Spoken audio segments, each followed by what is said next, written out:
Hi, I'm Simon from Casual Carper Baits. Today I'm giving you a quick review of the Waterwolf HD. Now if you follow me on anything, you'll know that I run a bait company, but aside from that, I'm a bit of a lover of gadgets, especially when it comes to fishing.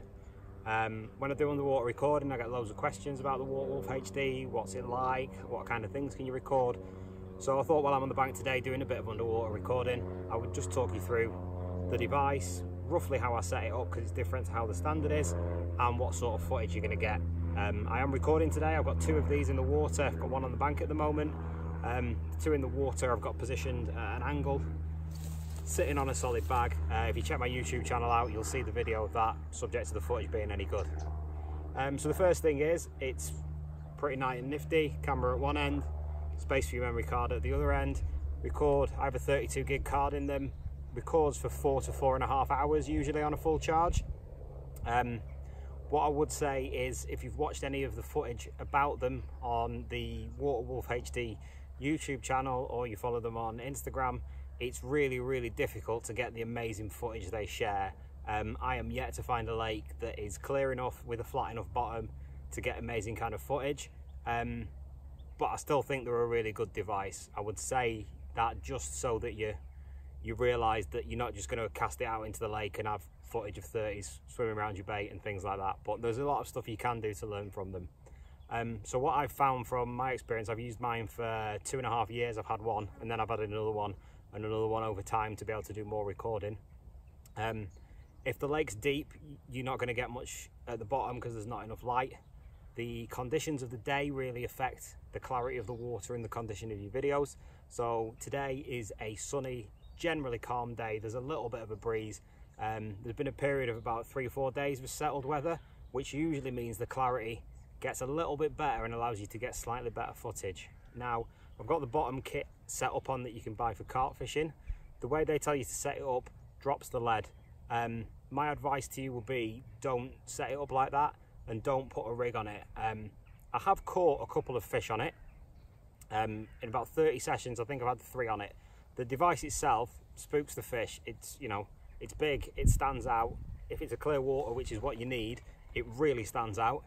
So you need to just take that into account when you're filming. So how I set mine up is, instead of the drop lead, I pack tungsten putty in the bottom to weigh it down, and then I cast it to either a spod rod or sometimes just to some line on the bank.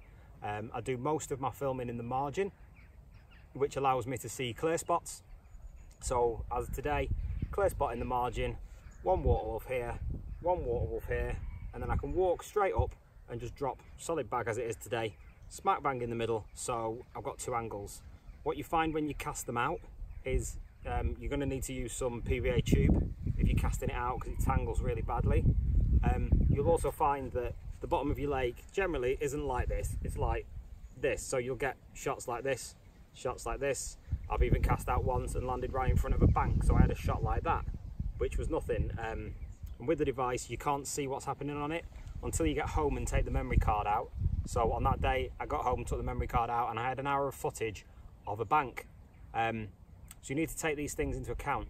If I'm casting a little further away from the margin, what we'll do is tie just a little bit of 1 pound match line, self-cocking waggler, and just tie that to it at about the depth the water is, and then the float will just sit in the water. I use that for when I'm filming baiting up rather than rigs, and that allows me to put some bait out in front of it and then watch how the carp react to that bait.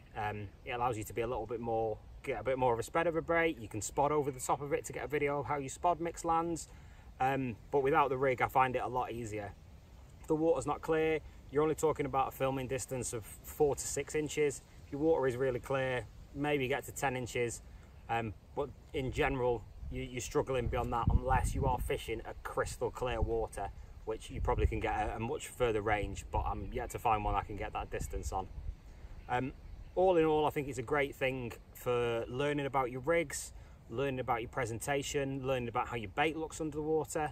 I feel over the last 2.5 years of using it, I've learned a lot about how fish behave around the camera, around the bait, the behaviour of other fish.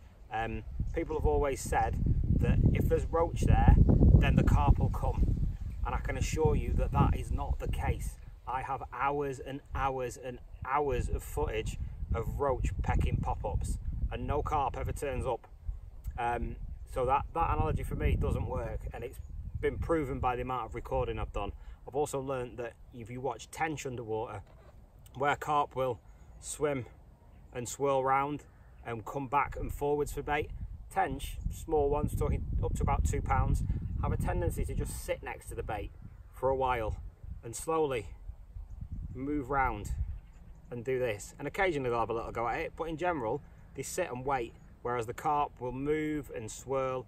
I've also learned how much the carp disturb the water, so when they come into your spot, obviously sometimes we see that swirl on the surface, but if your bait's on the bottom and you've got a tight spot like that, if a carp rolls or kicks its tail after having a munch, it will distribute your bait along with a load of dirt to a much wider area. And it can also, at times, if the water's not that clear or the bank's not that solid, it will throw so much dirt that you can't see under the water wolf again for another 5, maybe 10 minutes while it all settles back down.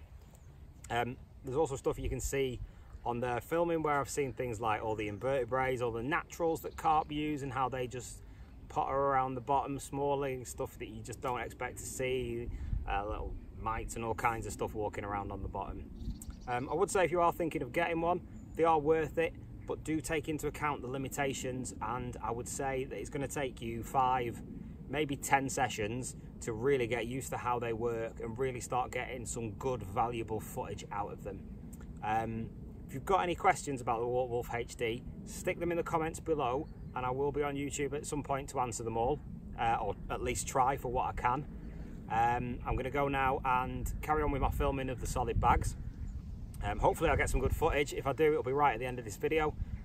So thank you very much for watching. Give the channel a subscribe if you want to watch any more underwater carp, or give me a follow. Instagram @CasualCarper, Casual Carper on Facebook, and Casual_Carper on Twitter. Thanks for watching.